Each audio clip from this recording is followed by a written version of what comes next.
आइए। नमस्ते, नमस्कार, जय हिंद दोस्तों। मैं आप सबों का दोस्त, साथी कलाकार गायक प्रेम प्रभात रॉय आप तमाम हिंदी भोजपुरी सुनने वाले तमाम श्रोता बंधु को पैर छूकर प्रणाम करता हूं। और इस वक्त मैं जेनेक्स स्टूडियो के माध्यम से एक बहुत ही प्यारा सा गीत, जिसे हमारे बड़े भाई राइटर छैला रजाउल जी ने लिखा है और इसे हमारे बड़े भैया श्री विजय पेंटर जी ने अपने माध्यम से सजाया है और हमारे मित्र, हमारे दिल अजीज भाई राजीव रॉकर जी के माध्यम से ये गाना रिकॉर्ड होने जा रहा है, जिसका बोल है पियावा सूते न सटके पजरवा रे भौजी। ये गाना हमारे खेसारी लाल यादव जी के धुन से लिया हुआ है और काफी अच्छा बेहतरीन कंपोजिशन के साथ इसे फिर से हम लोग रिप्रेजेंट कर रहे हैं। और ये गाना आप सभी लोगों को रॉकर म्यूजिक रिकॉर्ड पे सुनने और देखने को मिलेगा, जिसे हम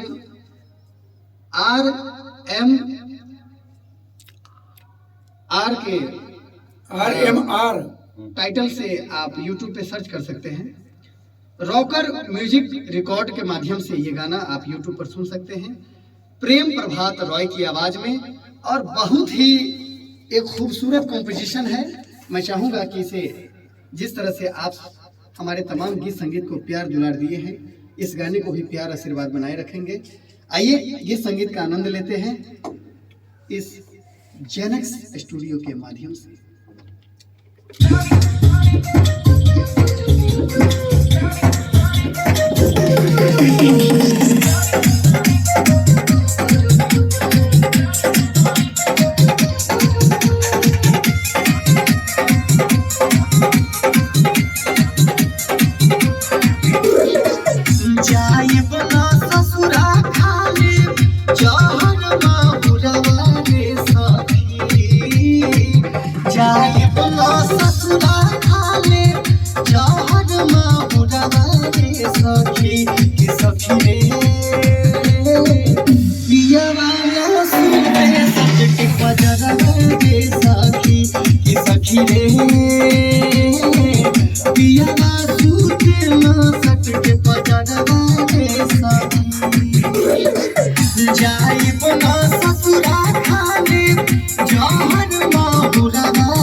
सुखले बिहाना हो मौगा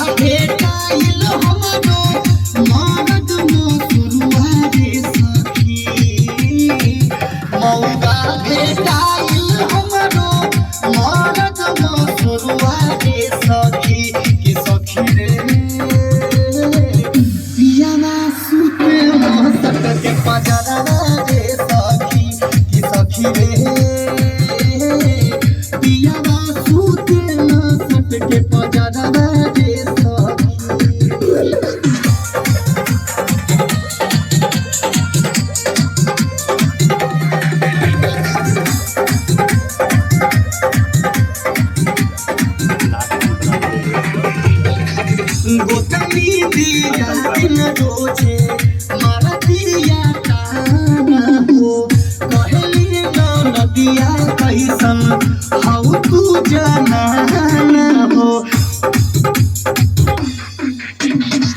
गोतनी दिया दिन रोजे मारतिया ताना हो।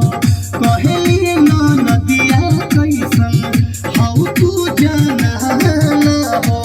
नियरा बोलैला पर भागेला बहरवा रे सखी।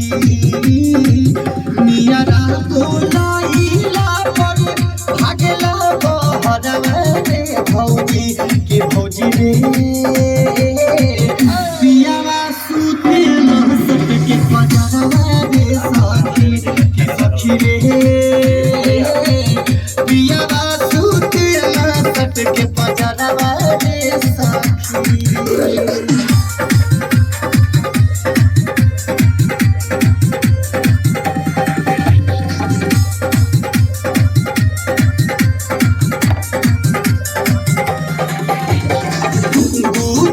गुजारन कलेब कहके कटनिया हो। झाड़ू पोछा करब जाके घर घर बिसनिया हो। गुजारन कलेब कहके कटनिया हो। झाड़ू पोछा करब जाके घर घर बिसनिया हो। छैला जाउल नहीं पूछला देवरवा रे सखी।